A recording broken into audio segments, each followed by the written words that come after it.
తిరుపతిలో డే 2 ఈరోజు సాయంత్రం 4 గంటలకి స్వామివారి దర్శనం ఉంది. అలాగే మాకు మొక్కు కూడా ఉండనమాట, తలనీలాలు సమర్పిస్తామని చెప్పేసి. అందుకే ఇలా ఫ్రీ బస్ ఎక్కేసి మెయిన్ దగ్గరికి వెళ్తున్నాము, కళ్యాణకట్ట దగ్గరికి.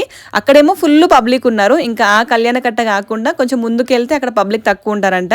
అక్కడ సేవ కోసం వచ్చిందంట ఈ ఆంటీ. ఇట్లా అడిగామన్నమాట, అక్కడ ఫుల్ పబ్లిక్ ఉంది, పిల్లలతో వెయిట్ చేయడం అవ్వట్లేదు అంటే, యాత్రి సదన్లో కళ్యాణకట్టలో పబ్లిక్ చాలా తక్కువగా ఉంటారు, అక్కడికి వెళ్ళండి అని చెప్పేసి రూట్ గైడ్ చేసి, ఆ తర్వాత ఇంకా మాకు అర్థం కాకపోతే మా వెంటే అక్కడ వరకు వచ్చి మమ్మల్ని డ్రాప్ చేసి వెళ్ళారనమాట. ఇంకా మేము అక్కడి నుంచి కళ్యాణకట్ట దగ్గరికి వెళ్ళి అక్కడ టోకెన్ తీసుకొని, సో ఇంకొంచెం లేట్ అయ్యేటట్టుందని చెప్పేసి ఆ లోపు టిఫిన్ చేద్దామని బయటకు వచ్చేసాం. ఇంకా మీలో ఎంతమంది తిరుపతిలో ఇది అబ్జర్వ్ చేశారు చెప్పండి. ఈ పూరి ఎప్పుడు ఇలా పొంగే ఉంటది, చూడగానే తినాలి అనిపిస్తుంది. ఎప్పుడు తిరుపతికి వెళ్ళినా కూడా ఈ పూరి ఖచ్చితంగా తింటాం అనమాట. నేను తిరుపతికి వెళ్తే మిస్ అవ్వని ఫుడ్ అంటే వెంగమాంబ అన్నప్రసాదము, తిరుపతి లడ్డు, ఈ పూరి. వీటన్నింటితో పాటు క్యూ లైన్ లో నిల్చొని మరి కావాలి అని ఎన్నో సార్లు తినే ఫుడ్ అయితే ఈ పప్పన్నం అండి. నా ఫేవరెట్ అంటే ఫేవరెట్, చాలా బాగుంటది టేస్ట్. మీరు తిరుపతికి వెళ్ళినప్పుడు మిస్ అవ్వకుండా తినే ఫుడ్ ఏంటో కామెంట్ చేయండి. గోవిందా గోవిందా.